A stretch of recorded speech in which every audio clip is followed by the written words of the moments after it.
Welcome to episode number 10.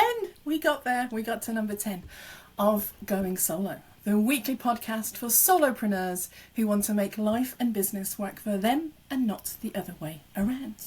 As always, I'm Dutkewich, corporate dropout turned business coach, and someone who learned the extremely hard way what it actually takes to run a successful solo business. Each week, I break down the real strategies, the mindset shifts, and yes, just a little bit of woo-woo to help you build a profitable business on your terms. Because it is not the market. It is not your toxic ex-boss. It is not the algorithm. It is what is going on between your two ears. And I have a little caveat to make, because I usually say just a little bit of woo-woo. But today, my friends, we are all woo-woo. We are full on embracing the woo. And we are going to be talking about the secret sales hack that not enough people are talking about. And that is the law of attraction. And I am beyond excited to be joined by my friends, my mentor, my therapist, my life coach, the fabulous Pippa Haywood. Pippa! It's Pippa! Thank you, Joe. I'm fangirling all over Pippa. When I was telling my all my clients are like going to Pippa now as well, and every time I speak to one of my clients, like, I've just spoken to Pippa. It's like, yes, she's magic. So, talking of magic, you are a magic coach. So you're not pulling rabbits out of hats, are you? Or are you? No. So no, what is it? No rabbits were harmed. What is it you actually do? No rabbits are harmed. So what is it you actually do? Well, really, the vast majority of what I do is simply reminding people about what they already know and have just forgotten. And I'm talking about the magical things under this magical umbrella. So I'm talking about working with your intuition, working with your psychic gifts, which, by the way, we all have. I don't think they are for a select few, and giving you confidence in using and believing in these things, as well as supporting people to meet their spirit guides, their animal spirit guides, a touch of chakra work, and helping people to work on their vibrational frequency, and giving people the tools to do all of this themselves, as well as the tools to heal themselves, heal others. This is all stuff that we can all do, and really all I'm doing is just giving people that gentle little nudge to remember it, really. I love that. I like to think that the best coaches and best kind of workers are all mirror holders, but like really allow us to see ourselves in all of our glory.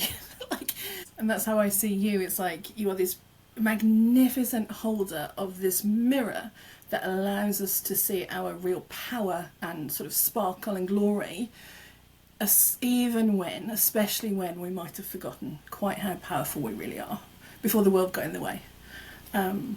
I love that. And tell me a bit more about that word psychic, because that's quite loaded, isn't it? Psychic abilities. Yeah, we're not necessarily talking like gypsy crystal ball and stuff. No, exactly. Although, if that's your bag, go for it.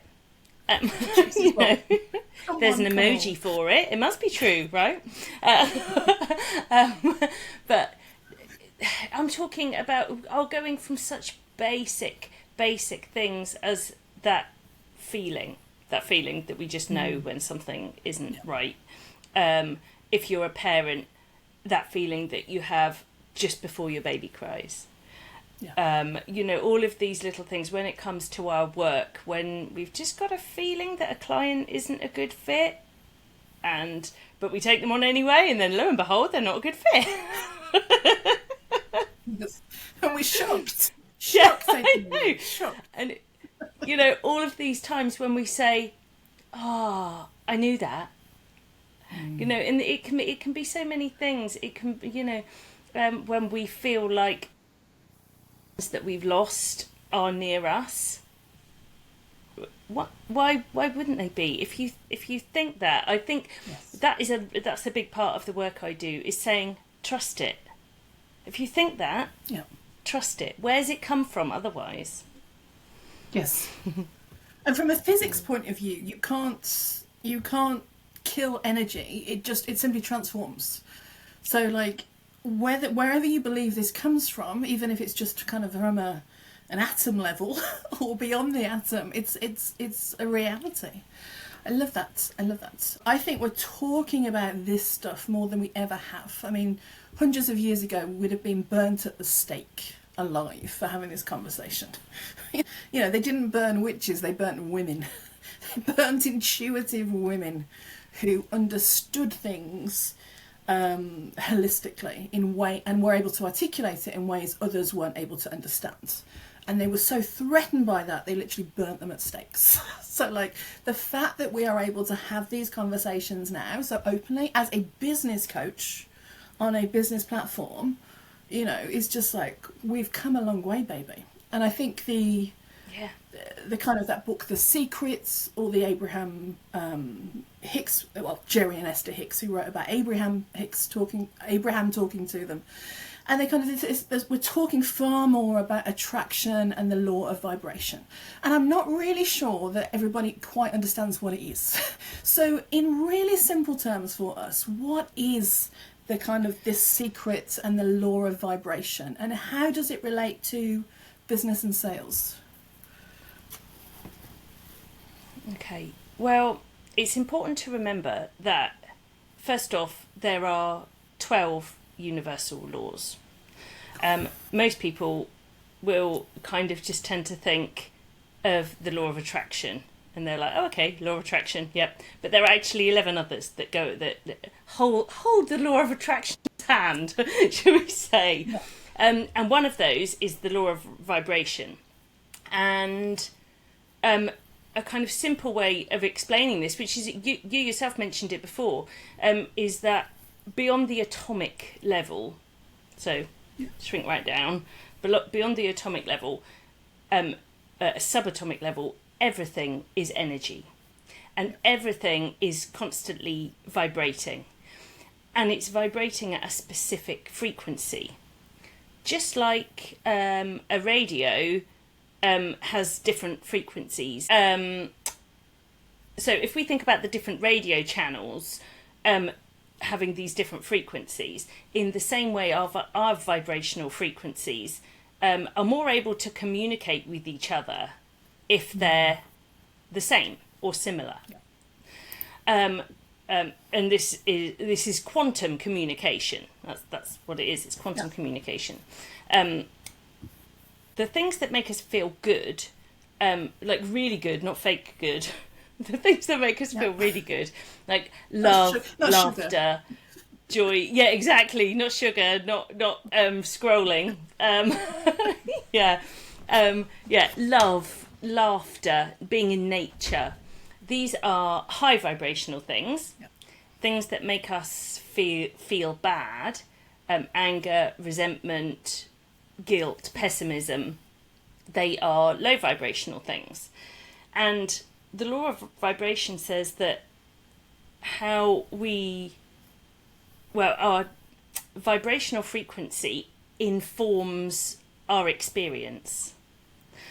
So in other words, by kind of assuming control of these things, by moving through them, we can change our experiences. Yes, I love that. So if you are walking around in guilt and pessimism, you're only going to be speaking to guilt and pessimism.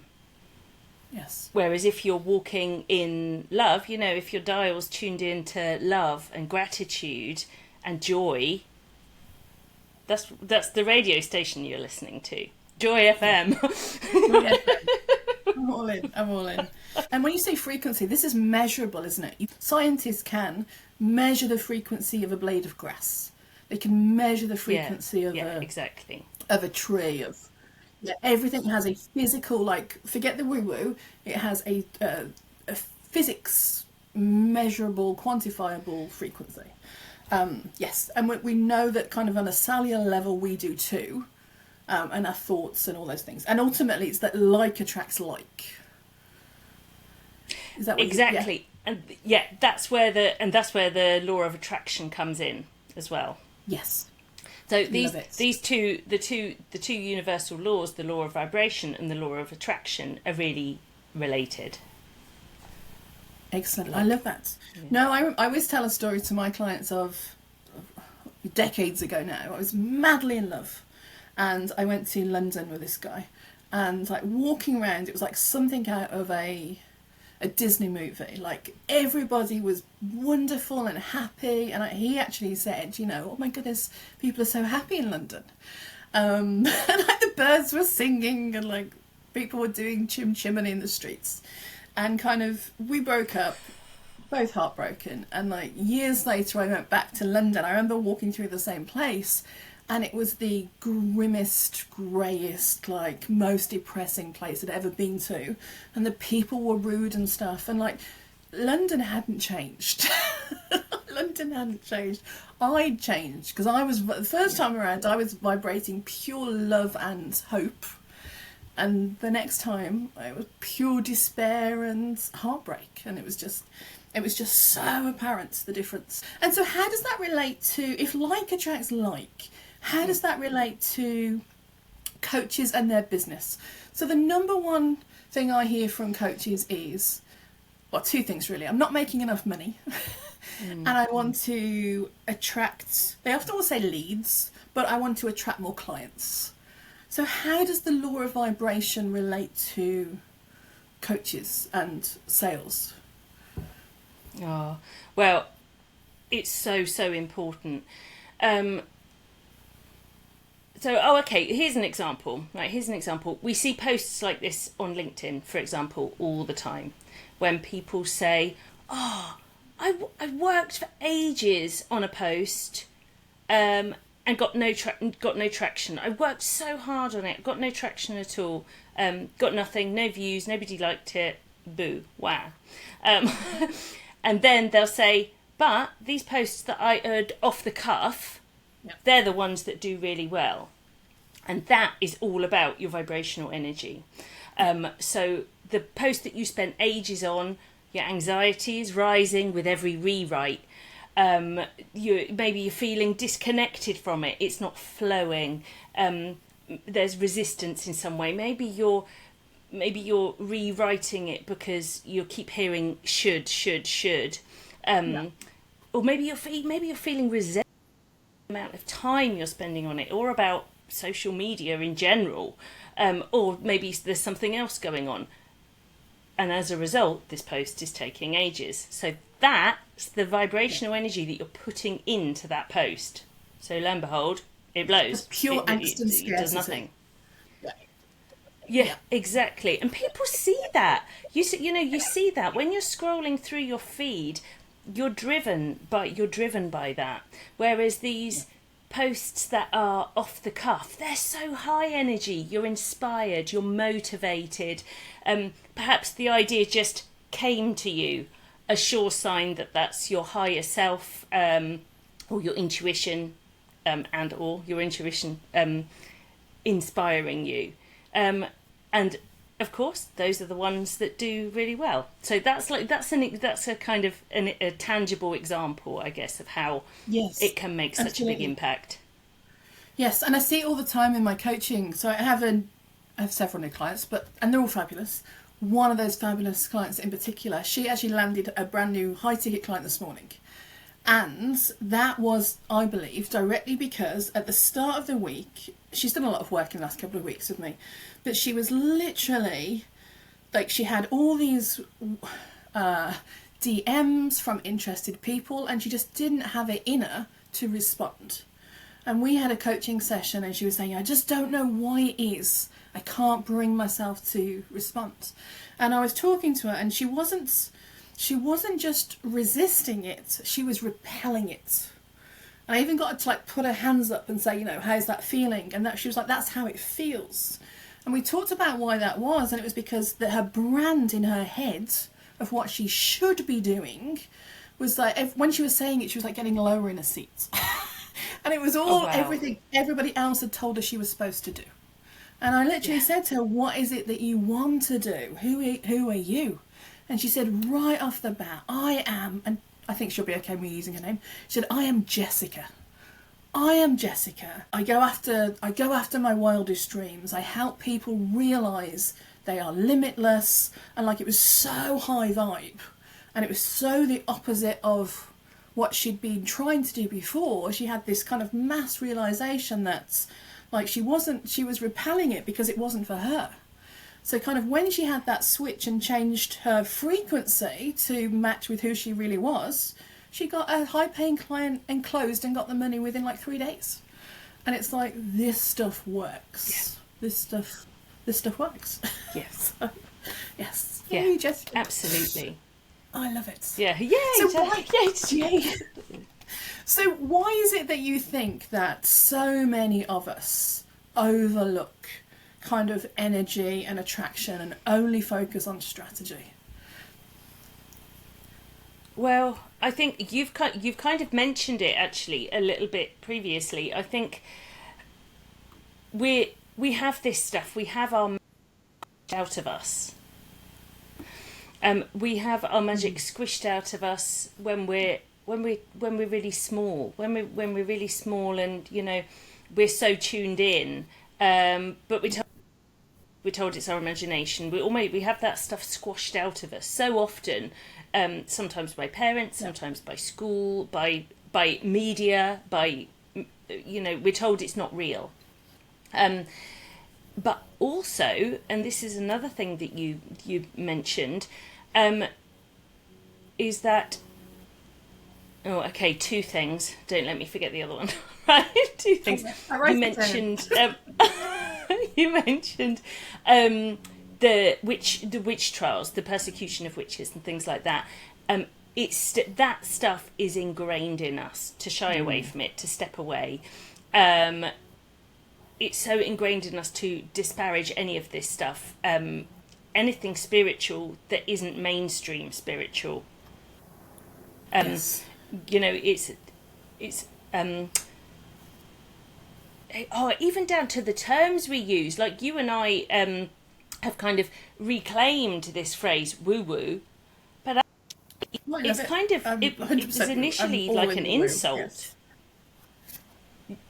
Yeah, exactly. Yeah. But it was initially like that phrase. It kind of suggests something weird, something fluffy, unscientific. Like woo-woo. Yes. Yeah, 100%. And I think a lot of that is because we live in a patriarchal society where the divine masculine traits, logic, linear growth, action, strategy, they are all considered, you know, that's the way to be. That's the official line. Whereas the divine feminine traits, imagination, creativity, intuition, compassion, collaboration, they're seen as weak, as not worthy. And I think that's really related to why people overlook it. Yes, because it's just what we're trained to do. I completely agree. When I first started my business, a few years ago, I literally used Rolls-Royce blue, which was the same blue that I had at Rolls-Royce, because it was credible, it was authoritative, it was like you're taken seriously. And like blue, I don't particularly like blue. I'm not a blue kind of gal. Like I'm a hot pink, and like I had to take my turquoise necklace off because it was clanging on the desk. But I am like hot pink and turquoise. And now I'm sort of leaning into that power of that divine feminine. I'm making so much more money in far less hours. I am working with the best people and they are getting fabulous results. And it's like all I had to do was be who I really am before the world got in the way. And it's like, I can do that. I love it. I mean, and even in the sort of the organised religion, all that spiritual stuff in the Western world, you know, we gave them masculine names. You know, there's this picture of this god with a white beard Jesus, even though he's from the Far East, as a as a white man. And whereas in a lot more of the Eastern cultures, you have a lot more feminine goddesses, and they lean into the feminine a lot more, don't they, in the Eastern cultures?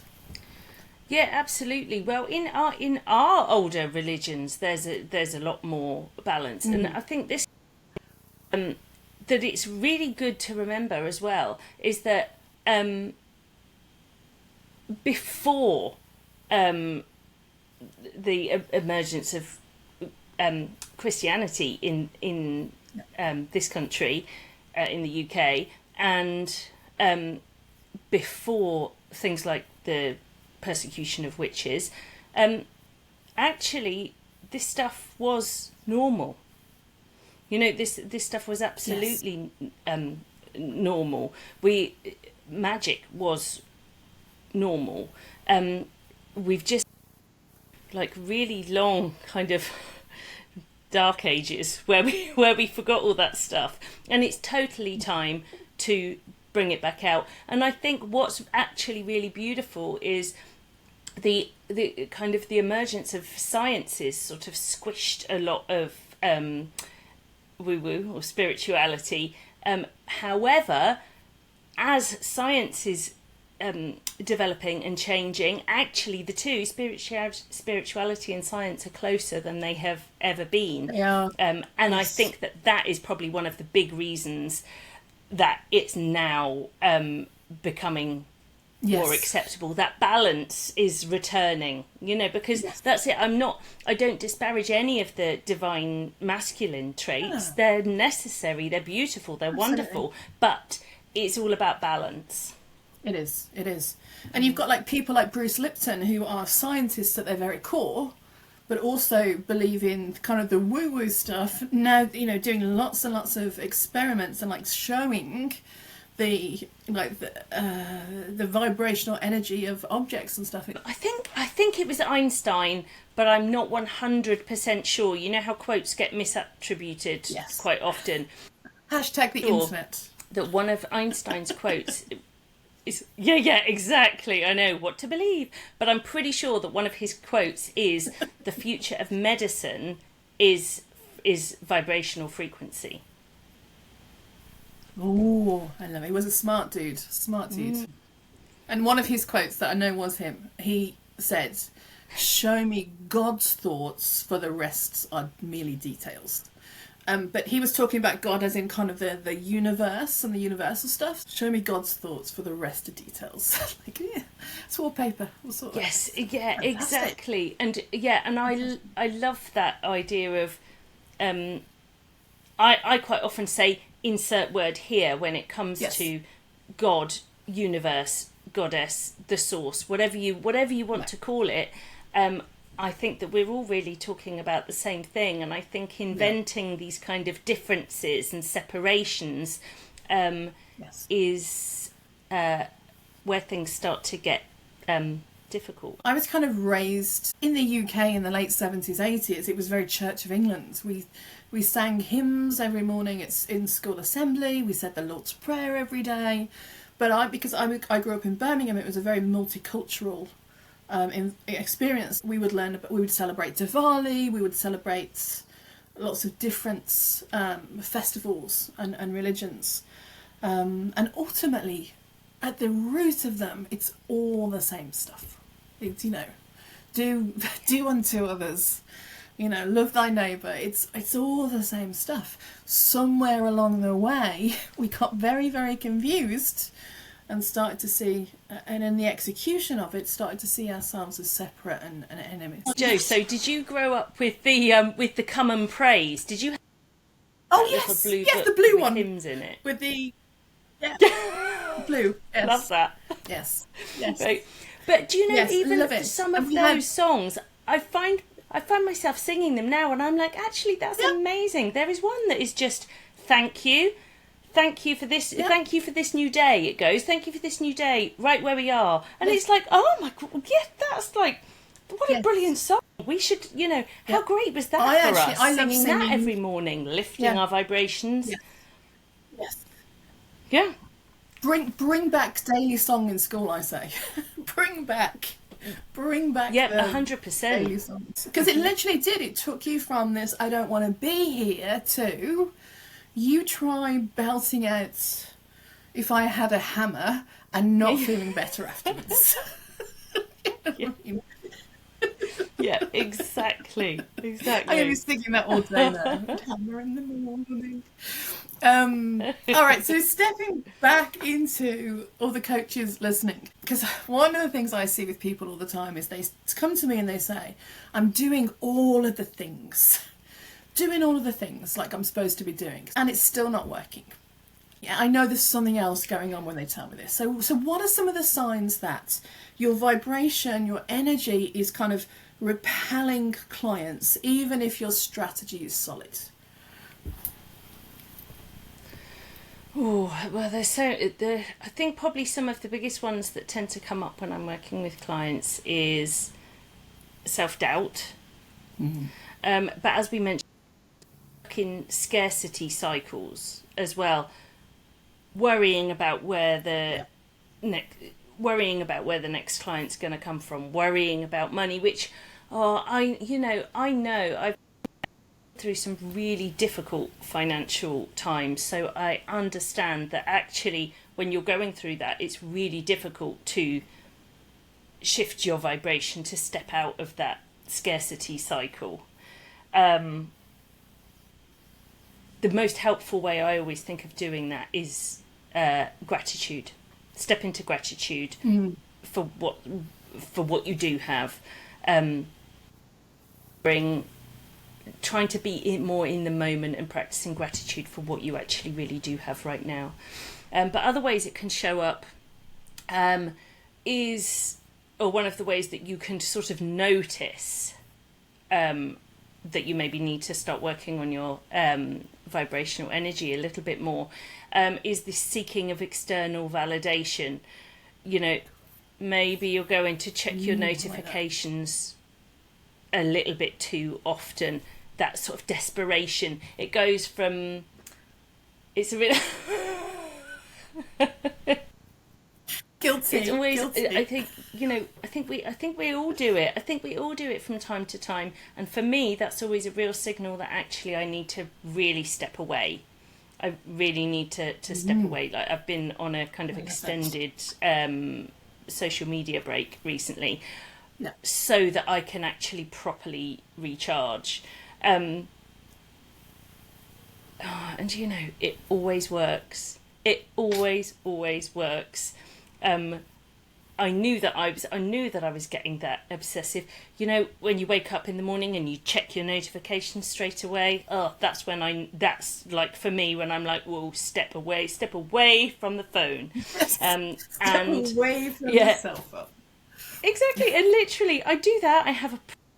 I rest, I digital detox, and lo and behold, 3 new clients hopped into my inbox while I was on my break. If I'd have been still pushing, if I'd have been writing those posts that I was talking about earlier, where my heart's just not in it, in all likelihood, those 3 clients wouldn't have come to me, because people can sense it. You know, it's like when people say, "Oh, you can smell desperation." Yeah. It's that, isn't it? You as soon as you feel like you're chasing. Yes. Yeah, absolutely. Yes. Oh, I love that. Yeah. I always do my best thinking in 2 places, either in the shower or in the kitchen. I don't know what it is about the kitchen, but I was in the kitchen this morning and I had this big realization that it was like, you need to take the weekend off posting. It's like, because I've started to check my engagements, I'm checking my comments, I'm checking my profile views, I'm like, whoa, and I'm wondering why I'm exhausted. It's a mystery. Why am I exhausted? Yeah. You know, what could it be? And so I made the decision this morning that after this, I'm like, there's no more computer for me this weekend. I live around the corner from the ocean. It's like, I haven't been in a week. I'm going to go and walk on the beach. Because we think that we're taught that if we hustle and push and go after it and get after it, that's how you get it. Actually, it's when you surrender and fill yourself up with trust and everything that's attractive, it happens. Yes. Yeah. That doesn't mean you can just sit on the Absolutely. couch all week and not do anything. You know, you have to. You still have to show up and be of value and service, but you do so in a way of absolute confidence and trust. And surrender has really been my word of the year. And it's really working out. Last year I was gripping so tightly to the results, and I did well. This year I'm kind of forcing myself to kind of unclench the knuckles, and I'm doing so much better, and it's easier. Yay! Yeah, 100%. There's a really lovely Zen saying that it's one of my favourites. I share it with clients all the time. Hold on lightly, let go tightly. Yes, I love that. And as soon as you hear it, you're like, yes. It just makes so much sense, doesn't it? Exhale. It kind of forces you to exhale, doesn't it? I love that. Hold on lightly, Exactly. let go tightly. Yeah. As soon as you start chasing clients, actually you're repelling them. It's not about chasing, it's about attracting. It's about that stillness. Yes.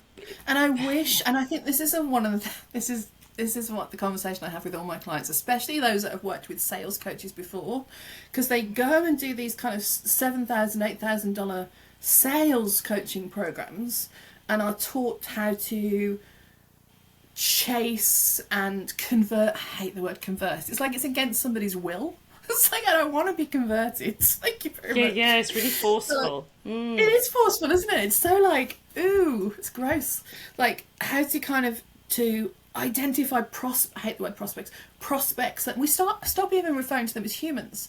Like, we're literally going after prospects and leads and converting them, and it is just all this like scarcity, whatever the opposite of abundance is, probably scarcity, not enoughness, and kind of we have to act now as we're going to miss our chance.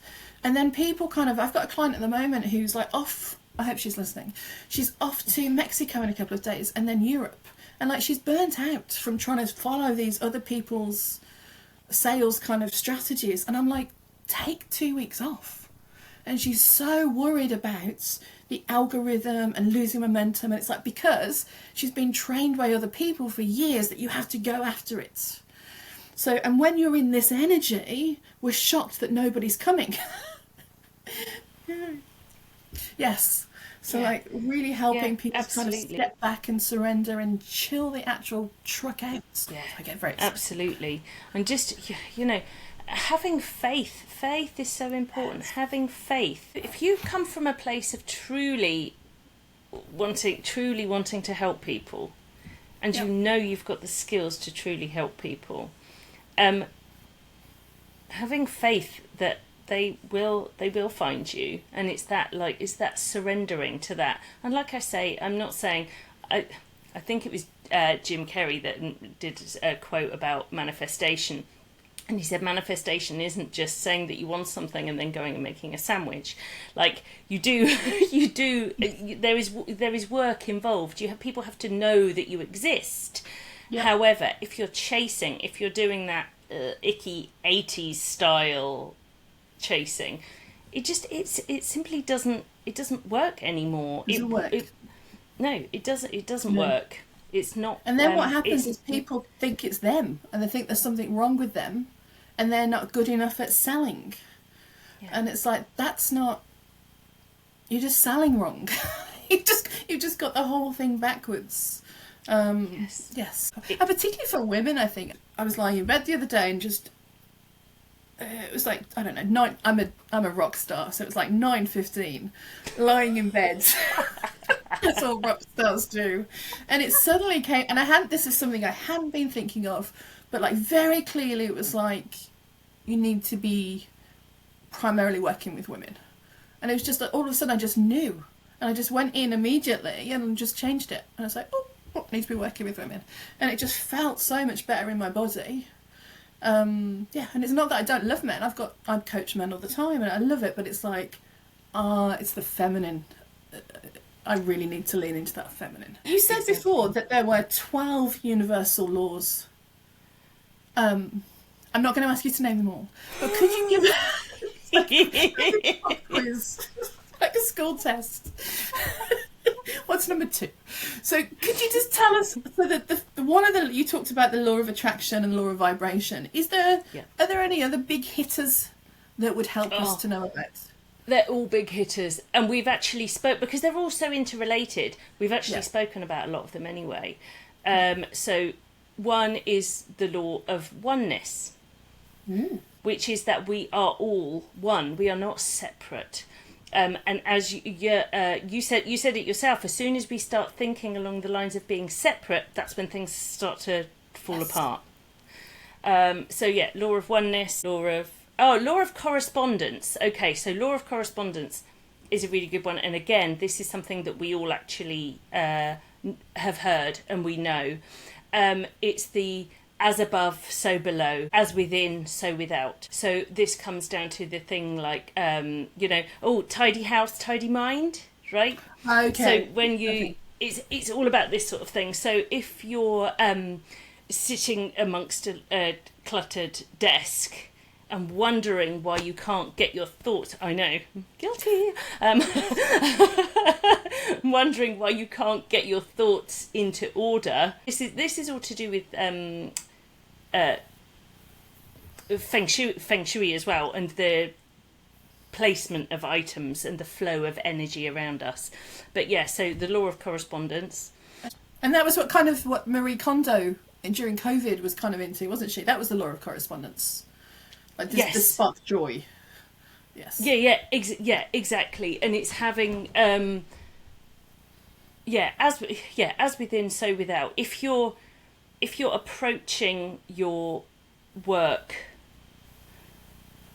from a place that is negative, basically, if you are not doing the work, if you're not doing that work on your personal growth, on your own personal healing, if you're ignoring all of that and shutting it in a box, that's going to reflect in your outer world as well. Yes, love that. Because that really is the work. I always say that to people. It's like, people rarely have business problems. People have belief problems, the way they feel about themselves problems, attraction problems, authenticity problems, fear of rejection problems. So it's rarely a business problem. Like, and I always say to people, 10% tactics and strategy to run a successful business, 90% all of the other stuff. You won't even, people don't even, when they have the tactic and the strategy, they're not even able to execute. I mean, execute, such a masculine word, like execute on the strategy. They're not even able to implement the strategy because of the way they think and feel about themselves. So like, this is the work. This is the work. 100% self-sabotage. Yes. Such a huge thing. Such a huge thing. Yeah. Yes. Yeah. And it's I think it's really important as well to recognise that it's not a once and done. Yes. I have a lot of conversations with people when I will perhaps stop talking about their inner child, healing past hurts. Oh yeah, I've done my inner child stuff. And I'm like, have you? Have you? You really? Because it's not a tick box. It's not a once and done. Yes. Because actually things are always coming up, and I actually think that the term inner child work is a bit of a misnomer, because it's actually, that part of us is everything that we've done. It's not just our childhood. Yes, there is obviously a lot of stuff that happened in our formative years that influences who we are now, but also that same part of us, all that contains all of our memories. So it's actually the crappy thing that somebody said to you last week, that abusive relationship that you had 10 years ago, that is, all of that stuff is right there. And yes, so it's not necessarily inner child work, but it's still the you that you weren't, the you that you're not today. Absolutely. It's that unhealed piece. Yes, absolutely. Yes. So if somebody's listening to this and they're thinking, that's all well and good, but I can't pay my rent next month, It's all well and good, but I'm running out of money. So they're really in this kind of scarcity spiral and stressed about money and where the next client's coming from. What can they do practically? She clutching a crystal. What can she do practically to raise their vibration without faking, without this kind of toxic positivity? Because we're not talking toxic positivity, are we? No, exactly. Because actually that just ends up pushing stuff down. Yes. However, we can begin to raise our vibration, because it's like this funnel of stuff. Do you know what I mean? I'm not going to expect anybody who's just experienced a loss, someone who's just had some really horrendous thing happen. I'm not going to be like, okay, come on, let's raise your vibration. No, it's not like that, actually, but there is a process. There is a process, and most of us have lost somebody, and then what we realise is that there's a process, and that we gradually move through that process until we come to actually a place of gratitude for just having that person in our lives at all. Using gratitude to raise our vibration. And I generally think that's the best place that anybody can start. Because start with gratitude. Start with gratitude, which you might be having a really hard time. And believe me, I've been there. I've been in this situation when I've been thinking, I can't pay my rent, I've got a baby to feed. What am I going to do? And I know that it's really difficult, but actually there is always something to be grateful for. At those really low points, I was able to find gratitude that I was alive, that my baby was alive, that there were places that I could go for help, because that was something else that was sort of part of my own journey, is actually recognising that asking for help is okay. I think that's something and necessary, not only okay but necessary and important. Absolutely. And whatever phase we're at, asking for that help, and that's when I think that's why coaches are amazing. Like I always kind of joke and say, who knows the value of good coaches? Good coaches. Because it's true. Like we all I don't think I know a good coach who doesn't have a coach themselves. We know to get help, to ask for help with the things that we're not so hot on. I've got the energy bit covered, but when it comes to strategy, I got you. I got you. I know a girl. I know a woman. No, I love that, and I think you're so right. And I've worked with so many coaches over the years, and I usually have 2 or 3 at the same time.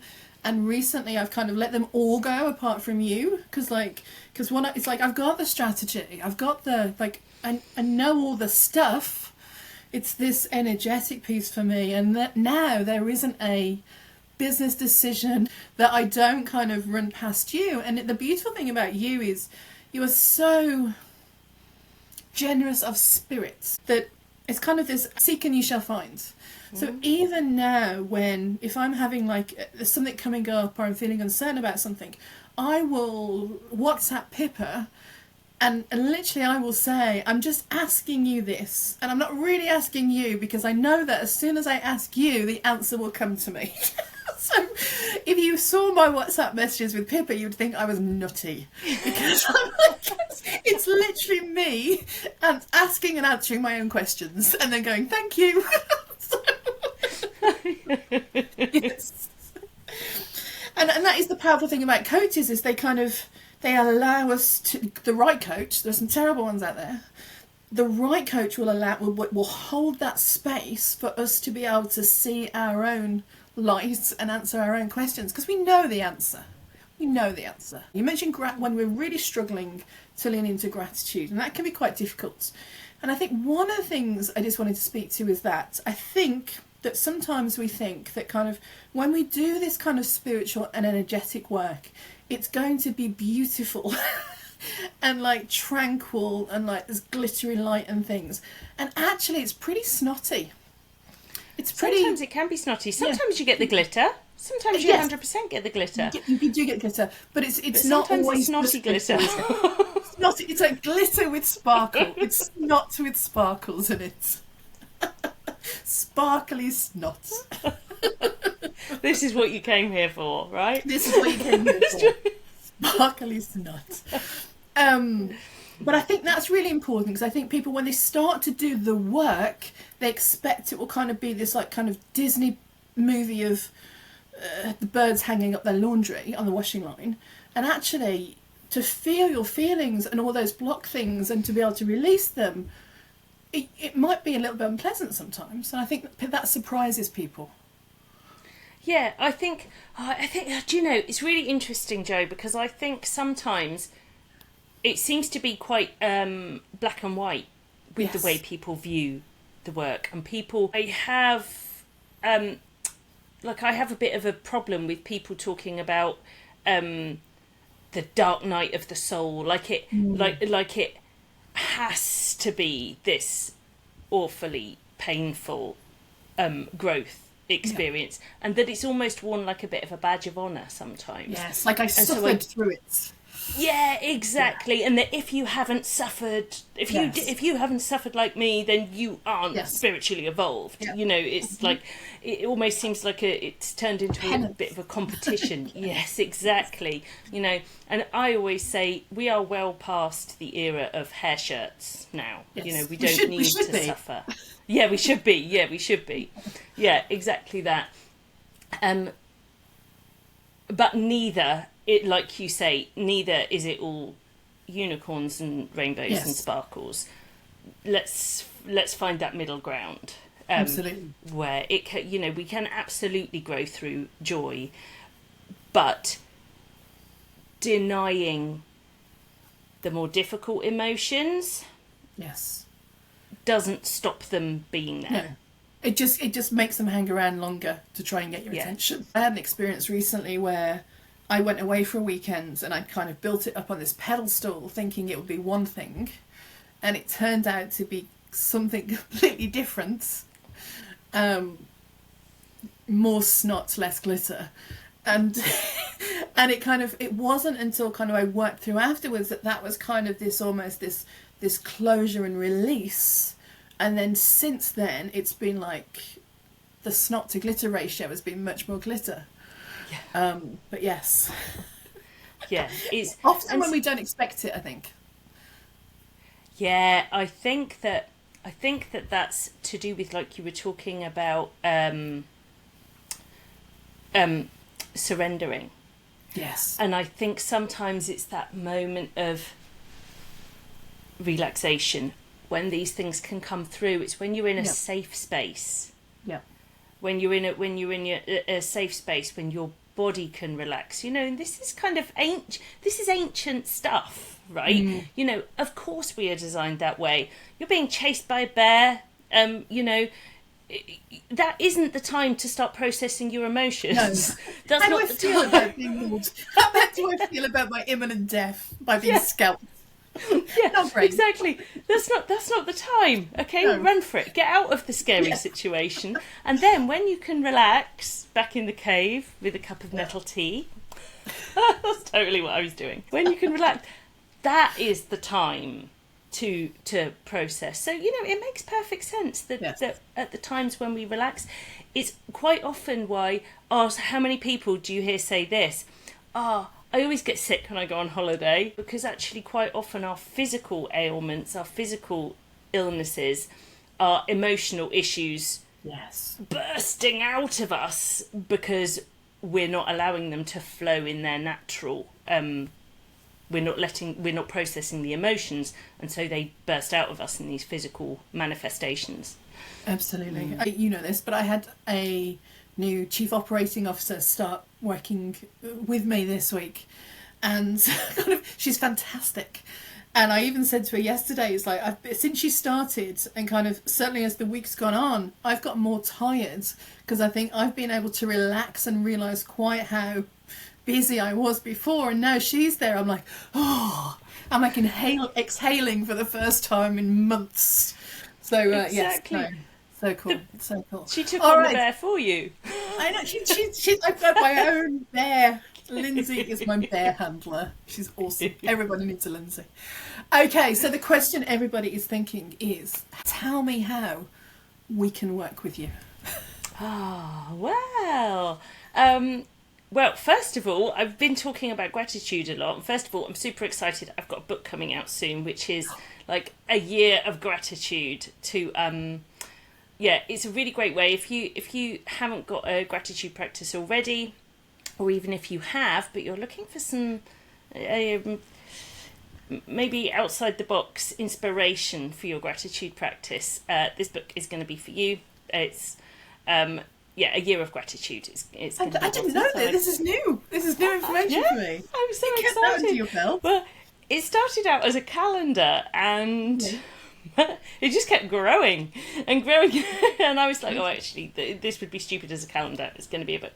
So super excited about that. But that isn't quite out yet. Okay. But when is it coming out? Oh, don't ask me for a specific date. Within the next couple of months. Exciting.